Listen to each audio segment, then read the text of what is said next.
Сайн байцгаана уу эрхэм мөндөд үзэгчдээ. Монгол улсад нисэх хүчийн үүсчилсний түүх 100 жилийн аг тохиолдуулан бэлтгэн хүргэж буй нисхийн алдарт сурал ярилцлагын шинэ дугаар хүргэж бэлэн болж байна. Монгол улсын нисэх хүчний түүхэн үүсэл хөгжил яа харахгүй цэргийн нисэх хүчнтэйгээ зайлшгүй салшгүй холбоотой. Тийм учраас энэ удаагийнхаа дугаарт Монгол улсын зэвсэг түвшний сөнөөгч онгоцны анхны гавьяат нисгэгч бэлтгэл дэд хурандаа самбуу огтой Шаруу самбуу гоогоо орж оролцуулж байна. Танд энэ өдрийн мэнд хүргэе. Баярын мэнд хүргэе. Баярлалаа, энэ өдрийн мэнд хүргэе. Баярын мэндийг уламжлая та бүхэнд. Ер нь ардын айрам энэ гавьяатаа яаж бэлтгэв? Та ер нь аль сургуульд бэлтгэгчнээс холоод хоёул яриагаа эхлэх үү? Тэгээ энэ ярилцлагыг эхлэхийн өмнө би Байлдааны онгоцны тухай нэг хэдхэн тоо баримт сэдвийг өгч бодож байна. Бидний өмнөх үеийн агаарын хөлгүүдээс орчин үеийн дуунаас 2 дахин урдтай энэ агаарын хөлгийн хянах төхөөрөмж, мэдээлэл өгөх төхөөрөмж, тоноглолууд, удирдлагын систем нь 1.5-аас 2 дахин боловсронгуйж өссөн байгаа. Тэгээ үүнийг дагаад агаарт нисж байгаа нисгэгчийн хийх үйлдэл нь 6-аас 8 дахин нэмэгдэжээ. Өмнөх үеэс ийм ялгаа байна. Тэгээд энэ Байлдааны онгоцны нисгэгч бай, иргэний агаарын нисгэгч бай хамгийн гол үндсэн мэдээлэлээ 85-аас 90% харах мэдрэмжээрээ авдаг. Өөрөөр хэлбэл Байлдааны онгоцны нисгэгч тодорхой нэгэн цаг хугацаанд тодорхой үеүүдэд агаарт нисж байхдаа 120-оос 160 удаа минутанд хянах самбараа харж түүний хажуугаар мэдээлэл авч агаар орсон харж ингэж явахдаа 60-аас 80 удаа 1 минутанд онгоц удирдах үйлдэл хөдөлгөөнийг хийж явдаг юм байна. Энэ шинжлэх ухааны томьёолоор гарлаа. За ингээд миний би ардын айрамд 1968 онд алав хаагаад тэндээс армийн бүрэлдэхүүнээс байлдагч нараас баг дарга нараас шалгарч цэргийн нисэх хүчний сургуульд явахын боломж олдлоо.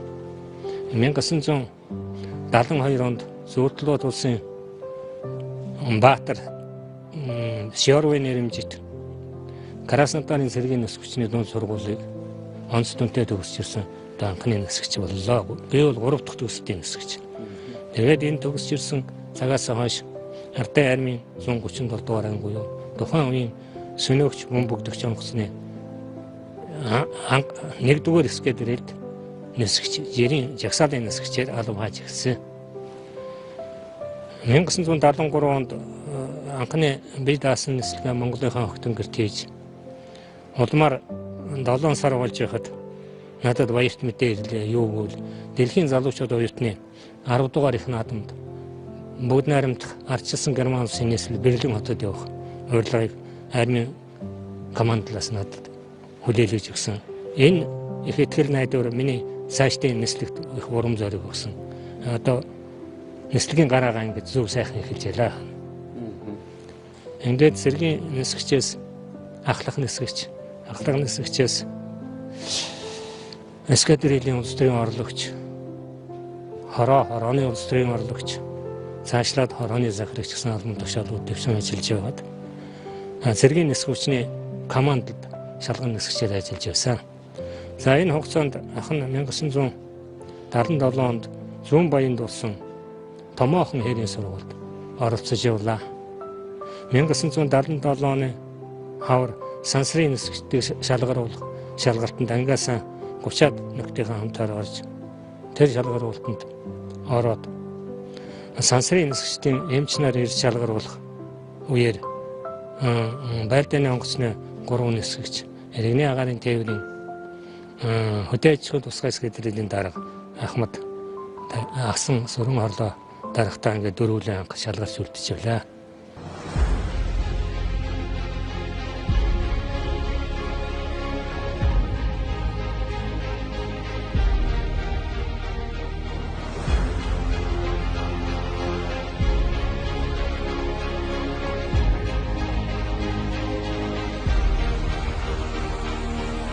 За тэгээ энэ цагаас хойш ер нь яг нисгэгч хүний хийж үйлцдэг ажил үүрэг ном дүрм журмынхын дагуу илүүлж цаг хугацаанд нь дарга захирагч нарынхаа өгсөн үүрэг даалгаврыг биелүүлж явсны хүчинд цэргийн нисэх хүчний 3 дугаар зэрэг, 2 дугаар зэрэг гээд 1 дугаар зэргийн нисгч болох энэ болцлуудыг дараалан хангасан цэргийн нисэх хүчний анхны 1 дугаар зэргийн 2 нисгчийн нэг 1980 онд Сүүрт холбоот улсын Пүрүмц хотод цэргийн нисэх хүчний багш нисгчээр бэлтгэж ирсэн.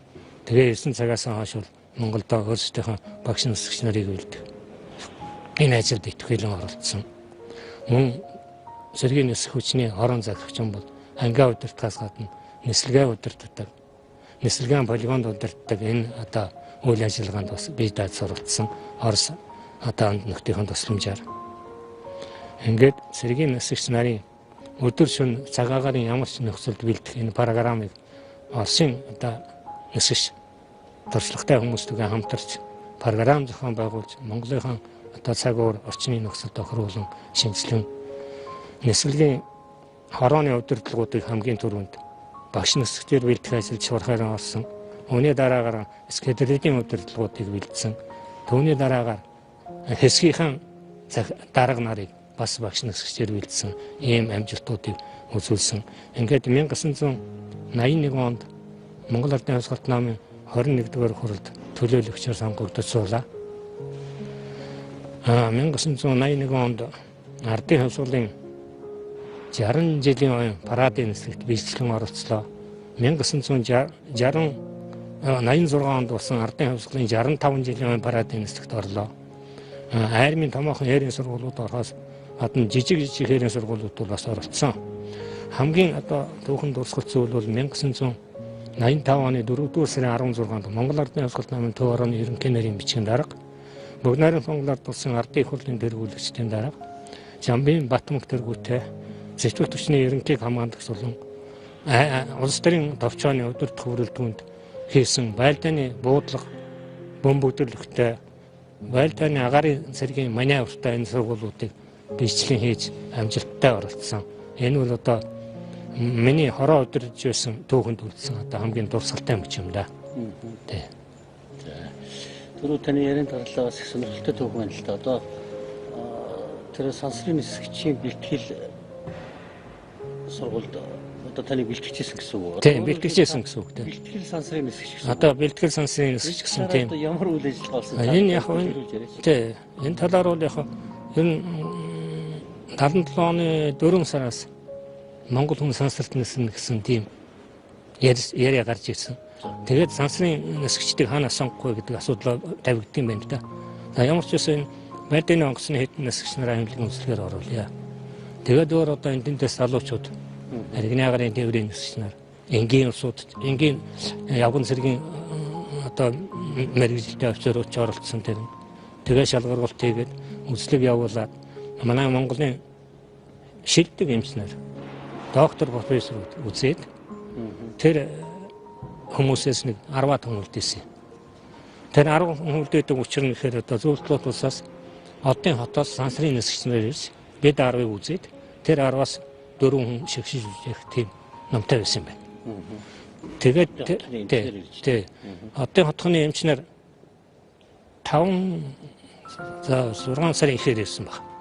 Ирж үзээд Монгол эмч нартай хуралдаад зөвлөгөө хийгээд тэгээд 10 хүн орсноос 6 хүний та 6 ажилдаа явж болно.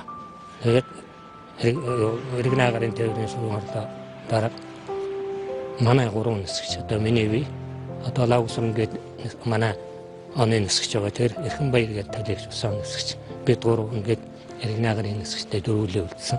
Тэгээд бид дөрвөл тусгай бэлтгэл гаргасан. Ажил оруулахгүйгээр одын хотхны эмчнэр ирж хэлэхдээ та дөрөв очноо одын хотхонд 78 оны 1 сарын 18 гэдэг бүр өдрөө товлж хэлж байгаа. 18-ны өдөр одын хотхонд очсон байна. Тэгээд энэ та дөрөв үзлэгээр орно. Үзлэгээр ороод 2 нь үлднэ. 2 нь буцсан шүү. Буцаж ирэх буцах тохиолдолд таарсан байхад гомдол байхгүй үстэй байхгүй л гэсэн. Юу гэж байх вэ? Тэгээ байж итэл бид чинь яг сэргийн нисгч дунд сургууль төгссөн 3 нисгч байгаа юм байна. Энэ заавал дээд боловсролтой хүн шаардлагатай гэдэг. Цаанаас Оросын тал тэг шаардлага тавьсан юм шиг байна лээ. Тэгээд бид гурав бол ажилдаа уцаад бидний оронд одоо манай гүрэрх Чаватар сайн цог хэн манай арангаа нэг юм билээ. Залууч. Ганц зэрэг тийм. Энэ гурав тэнцээд үзлээр орж тэнцээд Монгол эмчнэр хамсрын орж тэнцээ явж байсан. Тийм төгтэй. Хүн бас тэгээд бэлтгэдэг ирэх бас сансалт нисчихсэн бодол төргөө. Бодол байлгүй. Гагарин хэвсэн дээгүүр алхаад Батинкийнх нь үдэс тайлгдсан алхаж яд график төггүй.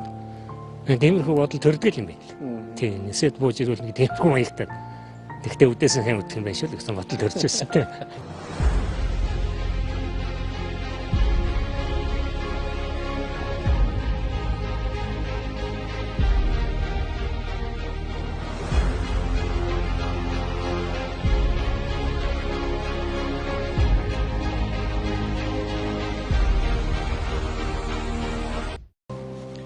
Тэгээ яг зорилго нэгэнтэй ойлгомжтой болсон учраас ангадаа ирээд нислэгээ үргэлжлүүлээд ер нь өөрөө өмнө зорилгоо тавиад нэгдүгээр зэргийн нисгч болох хэрэгтэй юм байна. Ер нь тэгээ цаашдаа өшөө нисхийн гавь шагналыг үүдэх юм тэрийг хүртгэн зүйтэй юм байна. Өөрөө биеийн бэлдээд тэгэл ажилдаа шуурхайлсан да нислэгийн ажил шуурхайлж орсон. За одоо хичнээн байлдааны онгоцсон дээр ниссэн бэ? 7 төрлийн байлдааны онгоцсон дээр нислээ. Миг өшөө L29 МиГ-15, МиГ-17, МиГ-21 УМОС, МиГ-21 ПП, МФМ байна. Ягаад тэр 7 онгоцоор нисэн гэх нөгөө Пөрүүнзэд багш нисчээр үлдэж явахдаа өөр маркийн модификацийн 2 онгоцсон тэр нисэн. Тэгээд 7 болж байгаа. Тэгээд Монголд нисэн нисгч нар тэр сайрацсан л доо. Та одоо өөрөө нэгдүгээр зэргийн нисгчээс гадна нэгдүгээр зэргийн бас нэг багш нисгч байгаа тий. Нэгдүгээр зэргийн нисгч, багш нисгч, тий шалган нисгч. Тэгэхээр та багш нисгчид ч одоо Монголд бас нэлээд олон гарын шавтай байна уу? Ер нь хорооны бүрэлдэхүүн ч одоо бүгдийг бараг бэлдсэн тий. Нисэх хорооны юу? Нисэх хорооны хоо тий. Нар чи хороо чинь 36 байлдааны онгоцтой. 6 сургууль байлдааны онгоцтой ийм хороо би коллеж авсан. Тэгээд 5 жилийн хугацаанд Батлан хамгаалахын ямар шилжихтэй тэр бүрэлдэхүүний бүрэн бүтэн дараагийнхаа хорон зөвлөгч төлөөлөгч гэж хэлсэн тийм.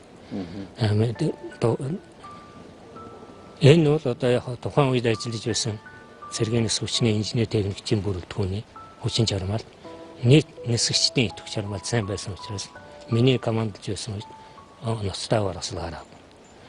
Миний командж байсан үед манай хороо нийт нисгчдийн 70.2% мэрэгжлийн 1-2-3 дугаар зэрэгтэй инженер техникийн бүрэлдэхүүний 78.6% бас 1-2-3 дугаар зэргийн эзэмшсэн ийм бүрэлдэхүүн байсан шүү. Тий. Зөвшөөрчний нөгөө юугаар шалгалтаар танах ч бас таныг ангийн захирагчаар ажиллах үед онц дүн шалгалт авчихсан. Тийм. Тэр төв хороонд үзүүлэх нислэгийг ч онц үнэлгээ авсан шүү дээ. Тий. Бодож өмбөгдсөн, бүх юм үзүүлсэн. Түүнээс гадна ер нь яг Монгол нисгч нарын ур чадварыг үзүүлсэн энэ 5 толгой хээрийн сургууль дээр анхны анхудаа 500 кг бөмбөг хоёрыг 1 тонн бөмбөг хайж ирсэн. Өдөртлөггүй буужин 32-ын блоконд 1 блоконд 32 ширхэг байдаг. Тэгээ 64 буужин зэрэг харуулж утсан. Тэгээд сайхан мэдрэмж төрд юм байна. Тэр одоо тоон шахуу бөмбөг ингээл хаяна гэдэг ч одоо тэр дотор нь таны жолоодч онгоцсонд одоо ямар жол онгоцсондоо ч юм уу танд ч юм уу ямар нэгэн тийм мэдрэмж байна үү? Мэдрэмж бий. Тоон бөмбөг зүгээд тасрах гээд гүйж явах чинь зурвс удаангүй шүү дээ. Тий. Яг хүнд учраас. Хуучин баг зэргийн бөмбөг 50 хэлийн бөмбөгийн төртөө бол онгоц нөгөө юудын хөөдөг журмаараа хөөдөг газраас арай хөөр. Тий мэдэгдэхгүй. Тоон бөмбөг зүүцсэнгүй жоо онгоц чинь жоохон цаашаа гүйд юм байл. Алсалж өгдөг. Тэгтээ хөөрнө л дээ хөөрөлгүй яа.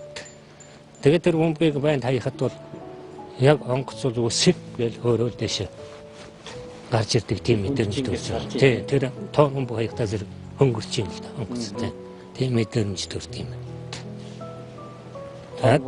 Тэгээд дээрээс нь бас тэр олон сум нэг зэрэг гарахад олон сум зэрэг гарахад онгоц нь төр зур зогсож байгаа юм шиг тийм мэдрэмж төрж. Тий, агаартай оромжлоо зогссон юм уу гэмээр мэдрэмж төрөөд. Тэгтээ өнөөрөдөө зогсоогүй явж байгаа шүү дээ онгоц. Яг тийм сэтгэл мэдрэмж төрдөг. Одоо тэгээд тэр тоон бөмбөгч юм уу тэр сумнуудыг ингээ гаргачаад ер нь байгаа онжоог яах вэ? Газраас нь байгаа онжоог газрын нислэг удирдах байгаа хүмүүсүүд хэлнэ шүү дээ. Тэг. Дараа нь нөгөө нислэг дуусны дараа нислэгийн дүн гаргалтын дээр хэлдэг. Яг зөвөр нисгч өөрөө анзаарсан бол онсоо нөгөөгөө олж харна л та.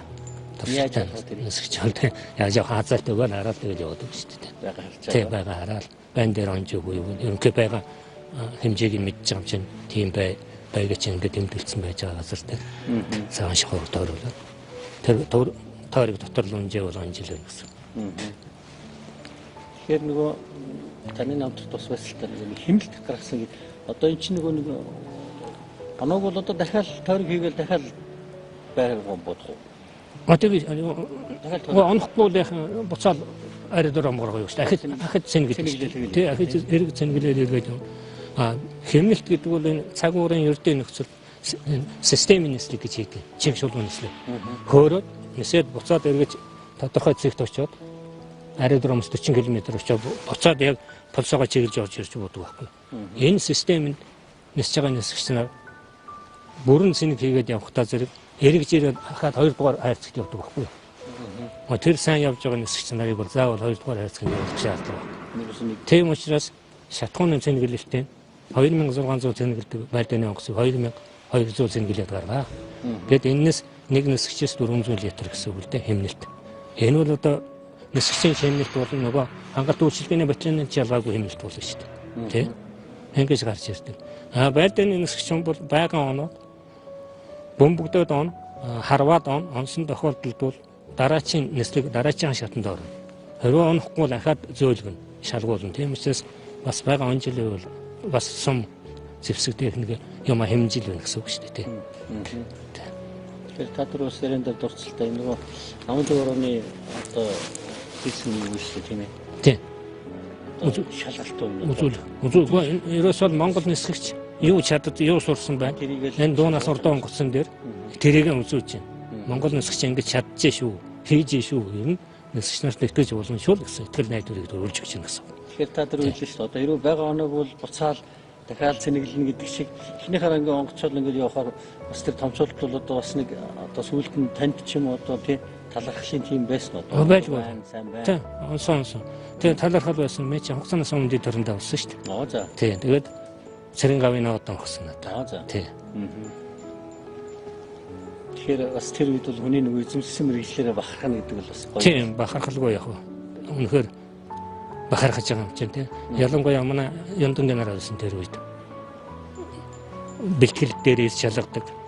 Тэгээд томтарыг ирэхэд Яндонгийн нараа байж байгаад би араа дараад өгөөл хүлээж авч байгаа.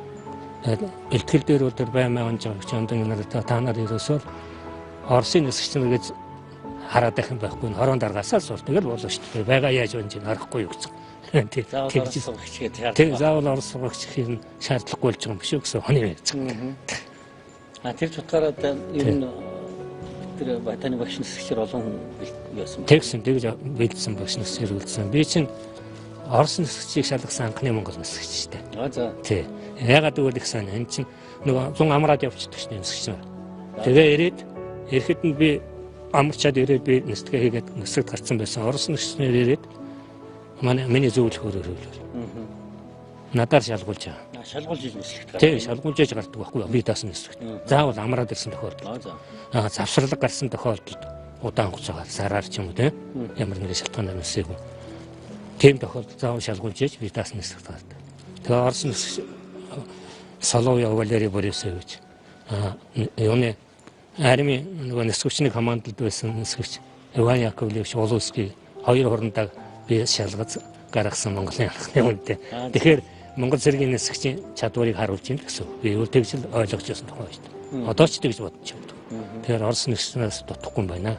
Чадах юм байна л гэсэн ийм үзүүлэлттэй. Тэр үуч одоо орос сургагч гэл ирсэн байж байгаа. Дараа нь Монгол хүн дээрээ шалгуулна нисгэхээр ер нь бас нэг жоохон тийм юу гаргах уу? Одоо бидний яг шалгах гэдэг ч гэдэг юм уу тийм байх. Харин нисгч хүний сэтгэл тийм төрж болно. Жишээлх юм бол одоо хорон дарга намайг шалгах гэж байна. Би одоо бизнес нисгэх гэж яадаг бол энэ төр сэтгэл нь догддог тийм байдаг та тийм байхгүй л байвал их сайн нисгчтэй.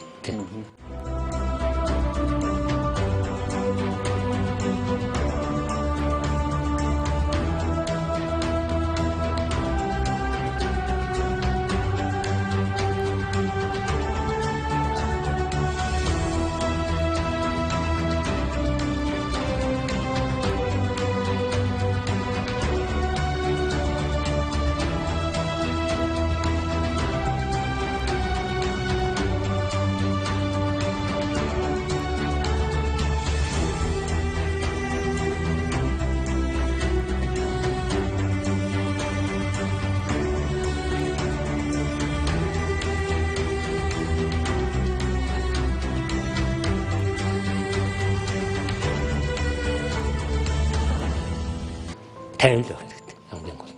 Тэр онгоцон дээр курс сурагч нисэж гэнэ үү, генерал нисэж гэнэ үү ялгаа байхгүй. Тийм. Нисгч л нисэж байгаа. Тэгж л бодож нисэж гэж сурагч нар сургасан шүү дээ. Тийм. Тэрнээс шалган нисгч суучлаа, генерал суучлаа гэж.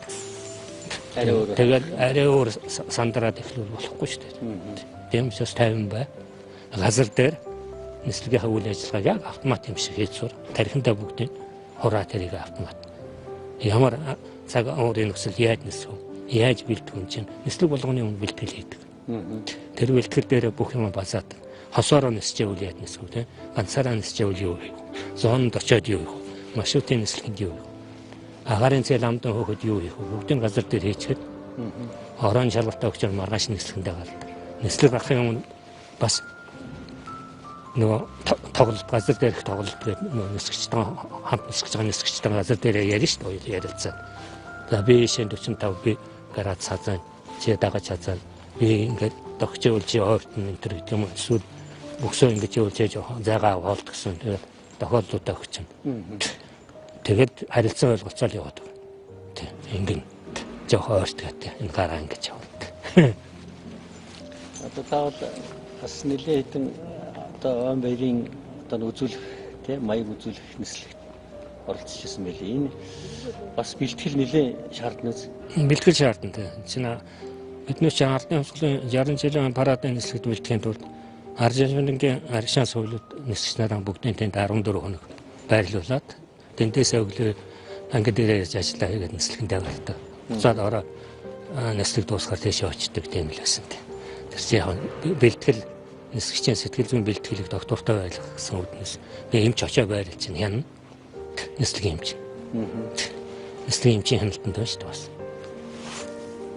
Тэр одоо байлдааны үеийн нислэг тэр одоо юу гэдэг олон гоё цуглдсан тэр дээгүүр гоё үзүүлэх бас нэг сэтгэл зүйн хувьд бол бас арай өөр баг. Арай өөр бэлтгэгдсэн. Тэр чинь тэр үед парадын нислэгчин зөвхөн явсаа парадаараа л явна. Өөр юм байхгүй.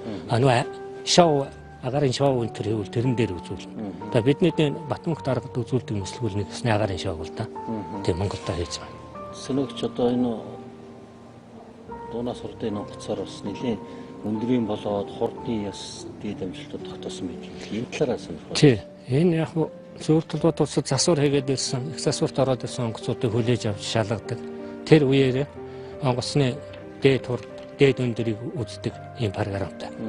Тэгээд түүний дагуу одоо 19,000 метрт гараад 19,000 метр ялгүй 3 дахь маягтай болоод дууны хурдыг 2175 дууны хурднаас 2 дахин хэтрүүлж өгч байгаа. Тэгээд 2175 хүрлээ боллоо. Хөдөлгөөрийнхаа хүчин чадлыг багасгаад тэгэл буцаад эргэл сум. Тэгээд бүх хянах самбаруудаа ажиглан тэр бич чинь зөв буруу зөв заалт яаж зааж нөгөө хязгаарлсан жишээлбэл нэмэх 5 хасах 5 гэдэг хязгаар байгаа. Тэр хязгаар дотороо барьж гэнэ хөдөлгөөрийн эргэлт.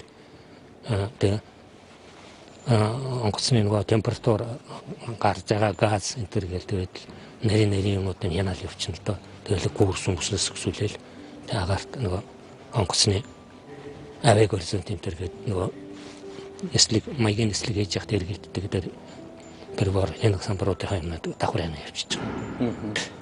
Тэгэл буугаад байна. Тэгээд өндрийн нислэг гахтуу тусгай нөгөө хувцас өмсөн. Өндрийн нислэгийнхаа ердийн нислэгийн хувцас нь бас тусдаа. Тэгээд 4,000-аас дээш гарвал тэгэл ерөнхийдөө өндрийн хувцас өмсөх шаардлага тавина л да. Бид нар чих чинь 4,000-д л явчихад. Нислэгээ хийдэг маягийн нислэгүүдээ. Нислэгийн одоо нислэгийн хурд 1000 км/цагийн хурдтай ингээд битлэнд орлоо гэл ингээд бүтэн гогцоо шин. Энэ 3 секундэд пэргэр үүсэх 6-аас 8 байх хэрэгтэй ачаал. Тэр ачаал юу гэхтэй зэрэг нисгчин одоо миний венжин 70 кг байна гэхэд 6 гэдэг нь 420 кг-ыг 3 секундэд дааж гарах хэрэгтэй байхгүй нисгчин. 3-аас 5 секунд. Тэгэл аяндаа ачаал нь багасаад дээд зэг дээр ирэхээр эргээд ачаал нэг 2 болоо бусаад бууж ирээ гарахад ахаад нэг ачаал чинь 6-аас 8. 3-аас 5 секунд даа. Тэрийг тэгээд дагаа сурчдаа зэрэгсэн тэгээд. Тэр чинь бас тусгай хувцастай болохоор тэгээд дайчулдээ нөгөө цусыг чинь юу ихгүй ч дээ агаараас. Тэгээд барьчихад тэгээд дээрээс доош нь юу ихгүй барьчаад.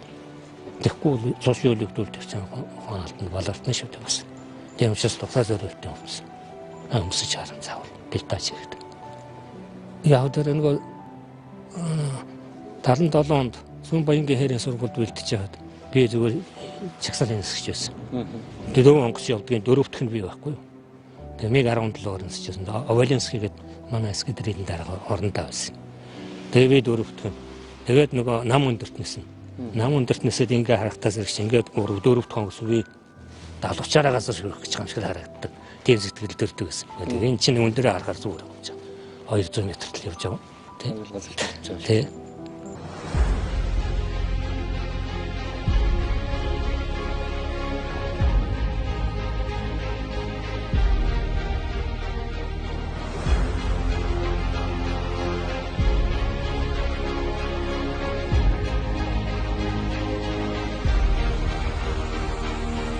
Таныг одоо яг эдэлж явах хүч чинь иргэний нисэх, цэргийн нисэх хөл чинь нэг өдөр байсан тийм байсан. Тэр нөхцөл байдал ямар хөө та тэр үеийн нөхцөл байдал яг иргэний агарын тээвэр иргэнийхээ үргийг гүйцэтгэл байлдааны нисэх хорооч нь байлдааныхаа үргийг гүйцэтгэл. Тэгээ иргэний агарын тээвэр болохдоо зэрэгч яг ард түмэндээ үйлчлдэг тийм ээ. Ард түмний үйлчлдэг хөдөө аж ахуйн эскадрил гэдэг байсан ОМО-ыг хортон шавьжаас хамгаалах тийм эскадрилтэй байсан. Ерөнхий удирдлагыг болохоос хоёр зориулт нь өөр. Бид чинь байлдааныхаа нислэгээ хийгээ явчихна. Иргэний агарын тээвэр чинь ард түмэндээ үйлчлээ явчихна. Тийм. Иргэний агарын тээвэр бол ашигтай ажиллана. Ашигтай ажиллагаатай байлдааны онгоц чинь бол байлдааны зориултаар байсан болохдоо зэрэг тэр болон ашигтай ажиллахгүй. Тэгээд миний түрүүний хэлдэг нь төл шимнэх маягийн тийм ашиглал гарна гэхээс өөр ашиг бол байхгүй шүү дээ. Дандаа байлдааныхаа дадлага сургуулийг хийчихэл. Хоорондоо бол үедээ холбоотой спорт урлагийн тэмцээн янз бүрийн бол одоо зохион байгуулж явдаг байсан. Тийм л байсан да. Нисгсэн. Одоо иргэний нисэх болохоор одоо цагаагаар ингээд жоохон саатал тавиул одоо нислэгдэхгүй хойшилдаг ч юм уу тийм ингэн тийм одоо харин цэргийн нисэх бол одоо ямар ч үед нөө тангараг өргөсөн одоо цагаагаар ямар ч нөхцөл ниснэ цэргийн нисгчүүд бэлэн байдалд байх ёстой тийм угаасаа хэрвээ одоо шаардлага гараад командлаас өөрөг даалгавар өгсөн байхад бол ниссэн шүү. Тий өдөр шөнө альч нөхцөл нисгчийн бэлтгэгдсэн хэмжээнд тохирч гэнэ үү гэдэг бас тохируулга байна. Тий бас байгаа. Тэр тохируулга тохирсон нисгчнэр өдөр шөнө цаг уурын ямар ч нөхцөл нисчил байна. Цэргийн нисгчийн 1-р зэргийн нисгчүүд тэгээд бүх цагаагаар бүх нөхцөлд л манлайлагч 1-2 дугаар зэргийн нисгч бүгд дүүлж явах хэрэгтэй. Тий. Даалгавраа биелүүлж явах хэрэгтэй. Өгсөн даалгавар. Одоо таны тэр үед одоо магадгүй зүгээр одоо яаж одоо нэг нисэн дэж гэдэг юм нэг нэлээд тийм хүнд нөхцөл одоо хамгийн тийм хүнд нөхцөлд нисчихсэн түүхэн. Би Сүм Баянгийн хэрийн сургуульд нэг манайхаас нэг 2 хэсэг оролцлоо. 81 онд юм. Тэгээд би цаг агарын тагнуулын нислэгт орсон нэг багштайгаа хамт манай зөвлөх хорондоо Балаев гэдэг хорондоо. Тэр хорондоотой нисээд хоёлаа Сүм Баянгийн нэг полигон дээр очих хэвээр. Тэгээд нисчихад бол зүгээр байсан. Яг нэг жоохон шороо шуураад. Тэгээ полигон дээр хоёлаа яваад очсон чинь битүү шороо. 1500 метрд очих хэвээр. Очсон чинь байхгүй. Тэгээ доош л хоёлаа 200 метр 100 метрд орлоо харанхуй шороо. Буцаад хоёлаа аэродром руу суух гэсэн. Аэродром дээр салхины хүч нэмэгдсэн. 25 м/сек хөндлөн болсон. Тэгээ полсон дээр тэс хөндлөө орж ирж байгаа хоёлаа. Тэр бол гайхамшигтай л одоо суултулсан да. Одоо тэгээ буцсан нөрмөгс ойлголтохгүй шууд суух уу? Одоо суухаас өөр нөхцөл байхгүй шүү дээ яах юм. Тийм нөгөө төлшин маань бас хэмжээтэй. Тийм. Тэгээд суусан да. Тэр одоо үнэн цаг уурын хүнд нөхцөл суусан суулт одоо санаанаас гардаггүй. Тийм хөндөрлөө таарна. Тэгээ хамгийн гол нисгч нь одоо байдын онгоцны нисгч бол нөгөө системийн нисгэл гоё хийж суусан байх хэрэгтэй. Тэгвэл цагаагаар ямар ч нөхцөл сон шүү. Тийм сон. Салхины урдаад золоод орж ирсэн байхад бол тэгэл онгоцсон да. Суулган сайхан болгоно. Тэр одоо дуунаас урдын онгоцыг жолоодоод ингэж явж байгаа. Хүнд ер нь бас хөл болсон юм байна. Юм бодогдох одоо юу төрөх вэ? Жолоодод нисчих. Ер нь яг Монгол хүн сэргийн нисгчэн агарын хурдан хөлгийг эзэмшиж тэгээд одоо 10 хуруу шиг мэдэж тий агаарт тэр байлдааны онгоцоор хийж байгаа бүх хувилуурууд хүнд хувилууруудыг хийж үзтгээд тэгээд явж явахдаа одоо тэгээд хүний бахарх л та энэ асаагаад хөдлөд гарч яхад нэг хурдан морин дээр биш хурдан морин унжаас өгчтэй. Хурдан морин дээр нэг төрүүлж ирэхэд ямар байдаг хөөхд нэг баяртай эзэн баяртай байдаг шиг онгоцон бариад сайхан агаарт гарчаад даалгавраа биелүүлчихэд бууж ирээ суугаад бууж ирчээр онгоцон техникчтэй хүлээлгэж явж явахдаа хамгийн сайхан шүү дээ. Энэ хүний бахархалтай. Яг хурсан хүн болгон нисгч болохгүй л дээ. Онцлог нь. Тэр тусмаа байлдааны онгоцны нисгч тийм. Тэр тусмаа байлдааны онгоцны нисгч биеэл дарын хувьд, сэтгэл зүйн хувьд, төсвөр хадгалжлын хувьд бүрэн бэлтгэгдсэн байх ёстой. Газар дээр. Бэлтгэл бол нэлээ хийгдэнэ.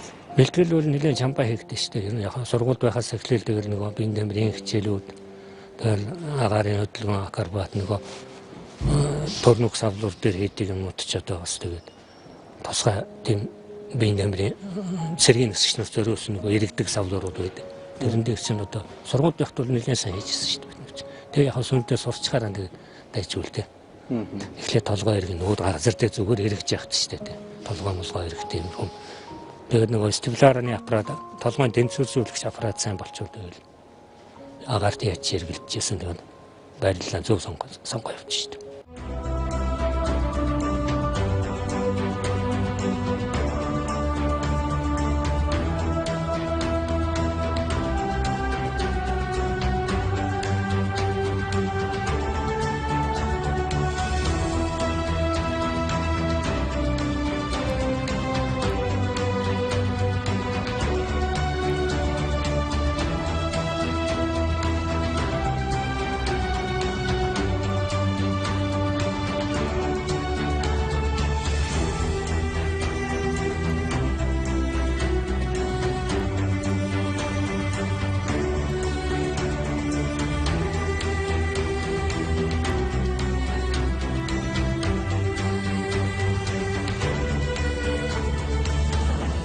Таны хороодтод бас тэр өөрөө нисэхээс гадна тэр олон бас нисгч нарын хариуцж хороодтод явж явах тэр таны тавьдаг гол шаардлага одоо юу байх вэ? Энэ таны амьдралдаа баримталж ирсэн зарчим. Тийм зарчим бол ерөөсөө нисгчэн тэр нислэгийн зөвлөлтийн одоо армийн олон нисгчдийн цусаар бичигдсэн тэр ном байгаа.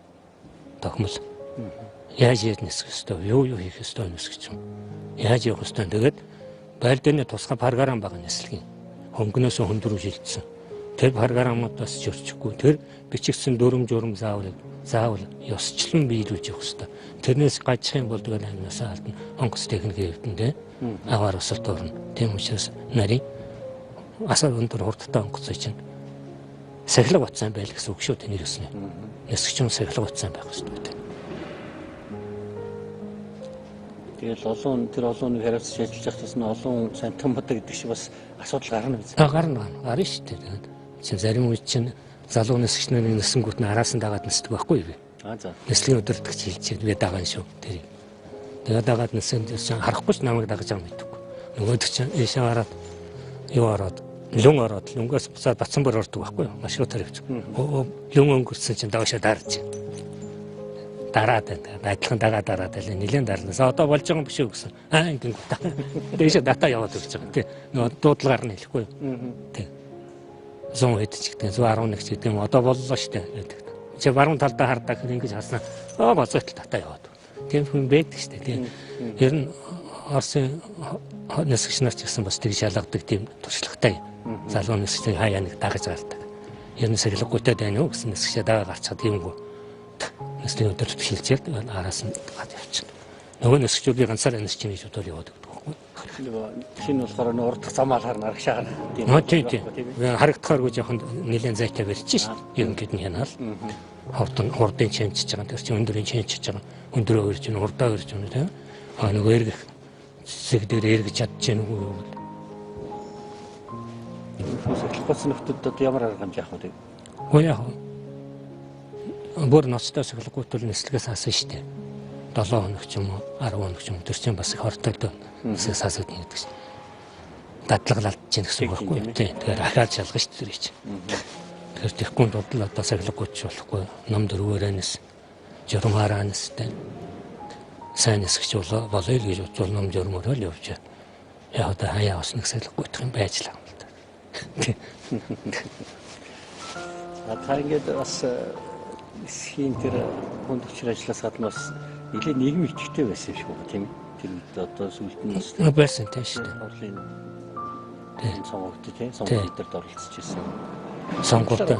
Тийм. Яаж зав зай тэр гардаг байсан.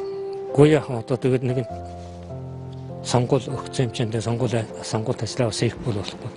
Аримын тусгаангуудын намын комисс гэж байсан. Тэрний төвчөний гишүүн байсан хан. Сүүлд Батлан хамгаалах яамны намын хорооны төвчөний гишүүн байсан. Тэгээ яг ер нь хүний итгэхэрлийн юмтай одоо сонгуульд ажиллаж. Тийм. Санаачлаараа оролцоод явчихдаг. Эвлийн дугаарны сэргийн анхны алтан медаль авч ирсэн шүү дээ. Тий, бүр анх 74-5 онд байна одоо. Оны сонсдчих. Тэгээд ер нь шагналаараа тэгжил хэлж ирсэн тий. Тэгээд энэ хугацаанд цаатаахан 1526 цаг 33 минут мессеж 2717 одоо хөршүүлсэн байна. Байлдааны өргөд. Тэгээ миний тогтоосон амжилт бол одоо манай хамт олонны сэргийн нисгчний хамт олонны ажлын амжилт. Тэр нөхөд маань сайхан үйлчилж онгоц техникийг сайхан бэлтжижсэн. Би ч одоо өөрөө бас хичээж нисчихсэн. Ийм үр дүн нь одоо бол давтагдаагүй л байна ахыхан. Энэ амжилттай. Тэгээ хоёрын нэг хэдэн 5-10 жилдээ бол давтагдахгүй хаа. Тэрнээс хойш болдог юм. Отхон нислэгийн ямар онгоц нэр хийсэн бэ? Отхон нислэгийн ямар онгоц нэр хийж? Отхон нислэг байлдааны онгоцсон дээрээс. 90 оны 6 сард 6 сарын 25 байна 6 байна. Би даасан нислэг ганцаараа нисэж ирээд буусан. Тэгээд дотроо бол би одоо идэвхтэй гарна гэдэгт тоглолцсон байсан. Тий. Ер нь тушаалаар гарах уу? Одоо таны хугацаа болцсон байсан гэсэн үг. Тий, миний чинь би шин байлдааны ангид 18 жил тасралтгүй ниссэн. Өөрөөр хэлбэл 36 жил гэсэн. Дээр нь зэрэг алгаас жил ороод тэгээд 39 жил 10 сартай гарч ирсэн тэтгэврт. Яг тэ өөрийнхөө өсөлтөд гарсан. Ер нь гараа олон жил нисчлээ, удаан нисчлээ. Бас вих хариулмдыг одоо цаашдаа бас амьдрах хугацаа хэрэгтэй шүү дээ. Эрүүл мэндэд бас сөрөг нөлөөтэй үү? Эрүүл мэнд нөлөөтэй. Одоо чихт үлээ болно тий. Тэгээд одоохондоо чихний сонсголын юм бол жоохон байгаад байгаа шүү. Тийм зөөрийн харуулсуудыг сонсох юм шүү дээ. Тэр чагаа нөгөө 80 хэдэн децибелээ тэрнээс дээш гарч байгаа онгоцны дуу чимээ асар газар дээр гэж байгаа юм чинь хажууд нь зогсож байгаа тийм. Одоо энэ хоёр хөтөлбөртөө бүр газраас сонсож байгаа бэлтгэл зүгээр бичгний хэлээ. Тэгний харинд. Бид 21 чиний хөтөлбөртөө байсан. Энэ чинь одоо хоёр болчихор чинь. Тэгээд тэр нөгөө хамгаалтын малгай шилийн мэл бүрэн өмсөж явахгүй болохгүй. Одоо олон жил нисчээд дотор нислэгээ хийгээд яхаар бас хүний сэтгэлд бас юу яах вэ? Хорогдох ч юм уу? Үгүй яг ер нь бол тэгэл за одоо миний нислэгийн хугацаа ингээд болжтэй л гэж бодгосон тоо. Тэгээ одоо яг хийх юм хийлээ. Хамт олонтойгоо сайхан байлаа гэж бодвол тэгэл тэтгэвртэй гарахаас дөөр явах үү. Хөлбөмбөг ямар нэг тийм ясалгаа энэ төр бас их яг ер нь тэр хөлбөмбөг нэг илчээл тэгэл яваад гэсэн шүү дээ. Миний яваад гэсэн. Тий. Төгсгөлийн нислэг гэж хэлж байгаа. Сайхан буужирлээ гэл. Таач бас тэгээд энэ өндөр хурдтай агарын хэлхийг жолоодод явж байгаа хажуугаар бас уран бүтээлч хүн байгаад ах юм. Хэдийс онд одоо бас ингээд танаас тийм уран бүтээлч анх 90-ад онд нэг хоёр шүлэг өчөж ардаа арим сэтгүүлд өгсөн дээр хэвлэгдсэн. Тэгээд тэрнээс хойшгүй ер нь дэвтгүрт гарчаад тэгээд ингээд байж харин байлдааны онгоцны нисгчийн тухай юм бичсэн хүн байхгүй зүгээр би нэг оролдоод юм бичвэл юу болд юм бол байд нэг ганц нэг юм оролдоод тэгээд нэг дэвтгүртөө хавцаандаа тэгээ бичсээр итэл харин овоо хэдийн болчоод тэгтэн зэрэг тэгээ нэг ном болгоод гаргацсан байж байгаа юм. Та залууд ном бичиж байгаа үү? Залуудаа нэг сонирхож байгаа гэдэг. Сүүлдэл дэвтгүрт гараад тэгээд сонирхож ирсэн. Гэхдээ ер нь сэргийн нисгчний нисгчийн тухай бас нэг юм байхгүй болохгүй юм шиг байна. Энд чинь нисгчнэрээ залуучуудыг бичлээ гэсэн бичиж байгаа хүн алга. Тэгээ ер нь би бичихгүй өөр бичих хүн байхгүй юм шиг байна. Тэгээд бичиж эхэлсэн шүү дээ. Иргэний нисхээс бол зохиолч гişтэр бол Байгаа. олон бий. Байгаа. Яг энэ байлдааны нис Яг байлдааны нисгчээс гарсан байхгүй л гэж бодож байна тийм. Анхны л болж байгаа хэрэг. Аа. Одоо тэр өндөрт тэр хордтой хөлгийг жолоодож явж хахад ер нь хүнд өөрийн хороо ч юм уу одоо би ер нь хороод хүн бол төрснийх бас нэг ингээд нэг гоё явж энэ гэсэн бахархал төрн үз. Төрөлгүй яах вэ? Үнэн сайхан шүү дээ. Ялангуяа тэр үзүүлэх нислэг хийгээд төмөрөн улс төрийн төвчөнд үзүүлэх нислэг хийсний дараа болж юм хэн л одоо бахархал байгаа юм даа тэр чинь. Тэгээд сүлдэн дээр орсон нисгч нартай ниссэн тэр чинь. Одоо өөр яг Монгол нисгч чаддаг юм аа хийлээ өргөе. Өөрөөрөө бахархалгүй яг хамт олноороо бахархан тэ.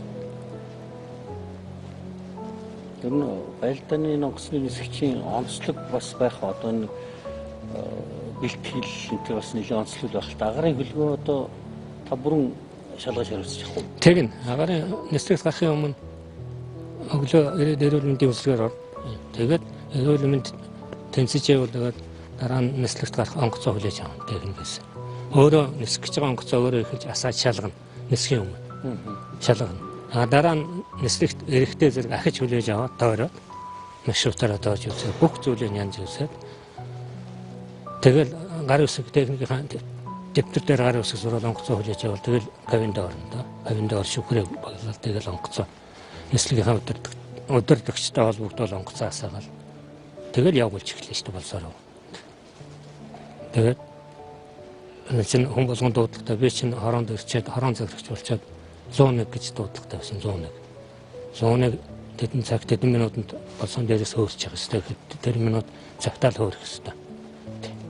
Тэгээд дээр чинь тоосон хөөрөх цагаас 7 минут өмнө онгоцаасаад. Тэгээд ахиж шалган далавчаа буулганы хүн тийм нөгөө сакрил гинтрич. Тэгээд шалгаа техник цаан зүгээр ингээд техник яслаад явуулна.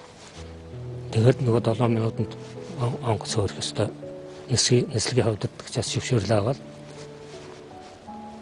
тэгээд газаа нэмэл тэгээд хөөрөн штэ яг 7-д л хөөрчлөх ёстой онгоц.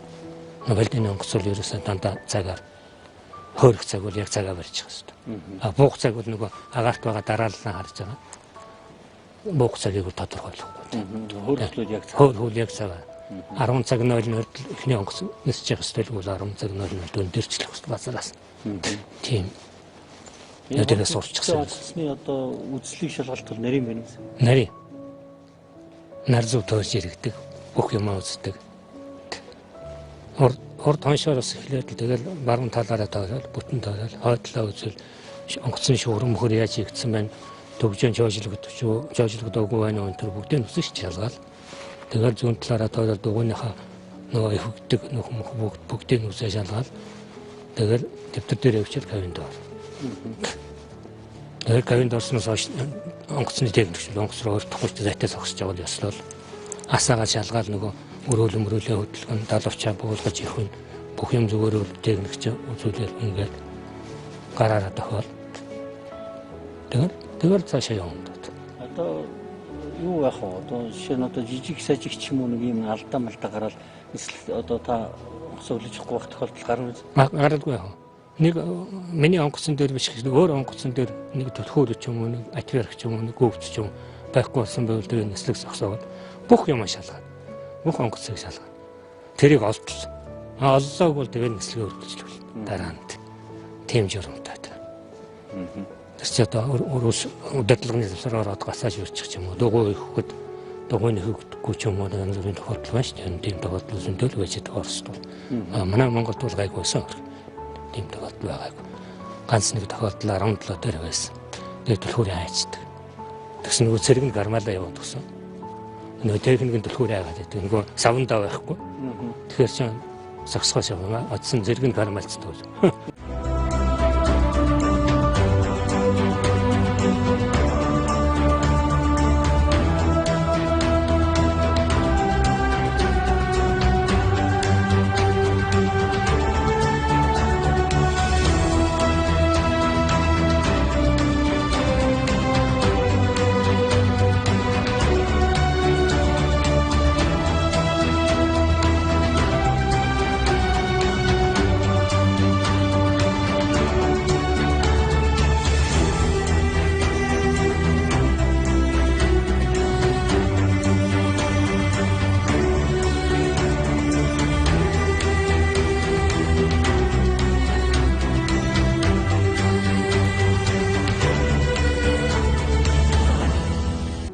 онгоцсон, 7 онгоцсон дээр ниссэн гэсэн. Ер нь одоо сүүлийн үеийн шинээр орж ирсэн агаар хөлөг дээр та сонирхож авч үзсэн хөдөлгөөн. Үтсэн зүгээр хөлн дээр чинь тэг нислэг хийж явахт нь үтсэн. Тэгээд зүгээр гавьд нисэх вахт нь сууж үтсэн.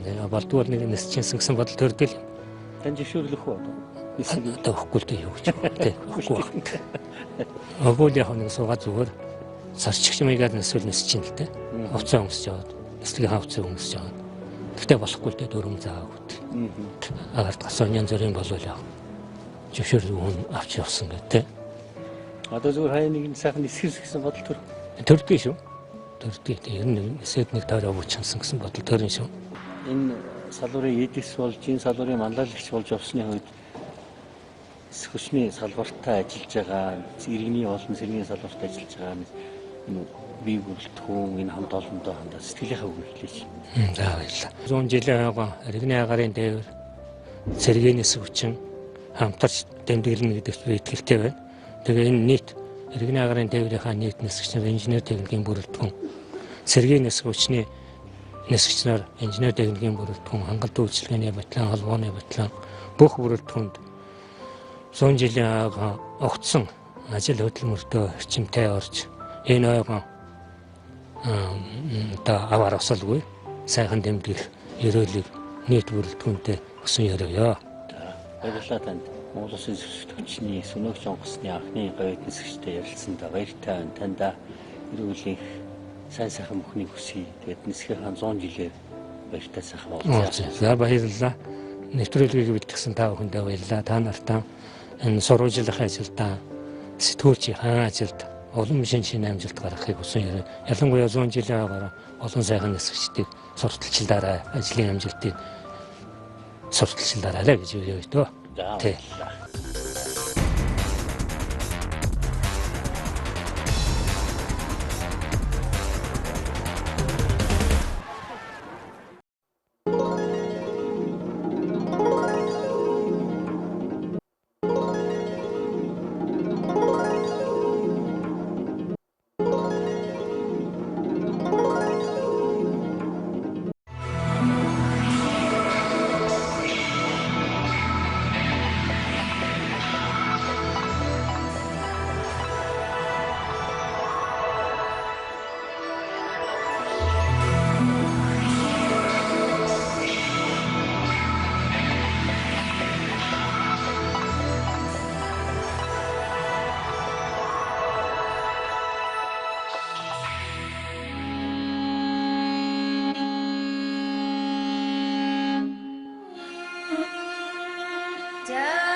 Монгол үндэстний оршихуйн үндэс суур болсон оюун санааны хөгжил, төлөвшил, дархлаа санамж нь дөрвөн улирлын өнгө төрөх хэм хэмнэл, мөн чанар, амьсгалтай салшгүй холбоотой.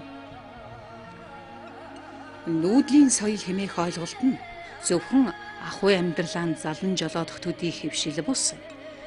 Байгалийн тэнцвэрийн мөн чанарыг өөрсдийн амьдрал, ухаарал сэхэрлийн нэг хэсэг болгон хэрэгэлсэн оюун санааны соёл байсан. Хүмүүний амьдралд эхлэл, төгсгөл хэмээх хил хязгаар байдаг бол харин оюун санааны амьдралд эхлэл, үргэлжлэл, дахин эхлэх, үргэлжлэх гэж бий. Яг л эргэх дөрвөн улирлын төгсгөл үгийн эхлэл шиг, их нүүдэл шиг, буух буудал шиг. Ийн ухаарсан өвгдийн захиас оюун санааны жин тээсэн их нүүдэл болон бидэн рүү илгээжээ.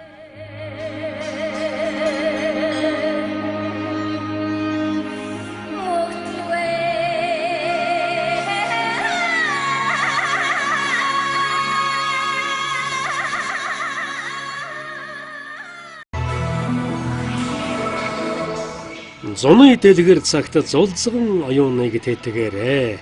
Зурдын жаргалд ташуурч үрдийн үннийг мартах вэ? Алтан наран ээж цэлмэг тэнгэр цэнхэрдэж цэцэг навсын дунд цэнгэл баяр дүүргэж аадар бороо цутгаж амьдралын ачаа хүндэрдэж амт хашуун болгодож төв нуруу хазаахгүй төвшин үлдэж чадах тэр ухаанд өвгдийн сахиаст би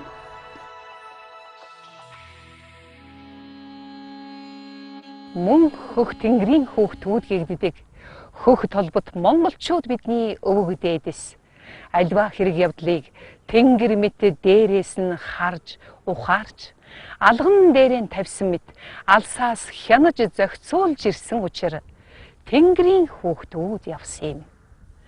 Тэд дугуй бүслүүртэй дэлхийн төвд дугуйлан барьсан гэртээ амьдарч нүүр нүрэн харж нүд нүдэн уншиж хүн хүнээрэн оршиж бас үргэлж илжээ. Их мөрөн гол горих булаг шанд бүхнийг аршаан химэн магнайдан хүргэж алгандаа тогтоож амсдаг мэрэгдийн ухаанаас туслыгч болов хураан цуглуулъя. Туслын хураавал далай болдог, дуулсны хураавал эрдэм болдог гэлээ. Ян их оргил хан өндөр уул хатан бүүвэ толгодыг хайрхан химэн хүндэтгэн бодож михийн сойрхдог ухаант мэргэн өвөг дээдсийн сургаалыг бишрэн дагъя. Өндөр уулын сайхан нь нүмер түшигтэй буй. Өвгөн хүний сайн нь үг сургаалдан буй химэн. Хүннүс өннөө их Монголын үеэс ихтэй хүчрхэг өвөг дээдсийн үсэрсэн цус, тасарсан ам, тархан сорьсон талын Монгол угсаатнууд хөх цэнхэр дэлхийхэн 4 зүг 8 зохист ажиллаж амьдарч сурч боловсрч байгаа их орон Монгол руугаан итгэл бишрлэн урсгаж байгаа Монгол хүн бүрт хүргэх өвгдийн захиас цуврал их эзэн богд Чингис хааны 9 эрдэм сургаалаар эхэлж байна.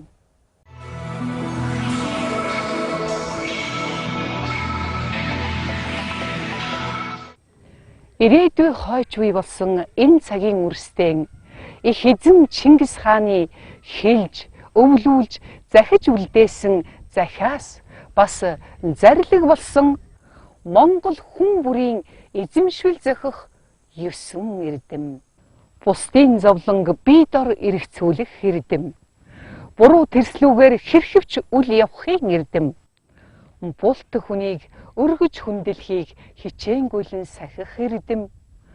Бодох, шинжих, бодлого ухааныг наривчлах эрдэм.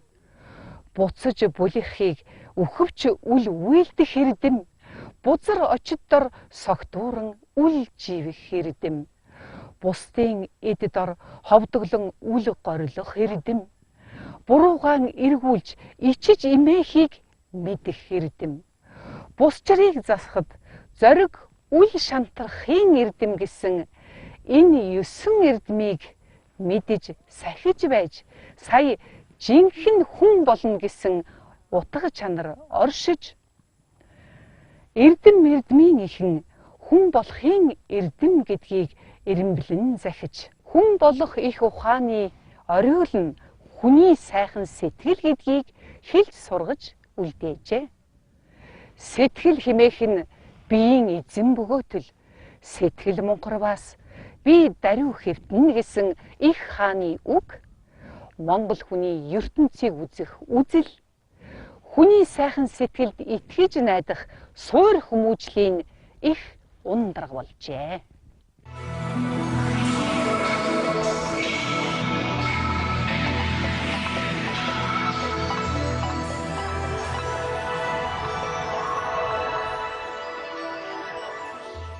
Өвгдийн эрдэм дуусшгүй оюун мандал.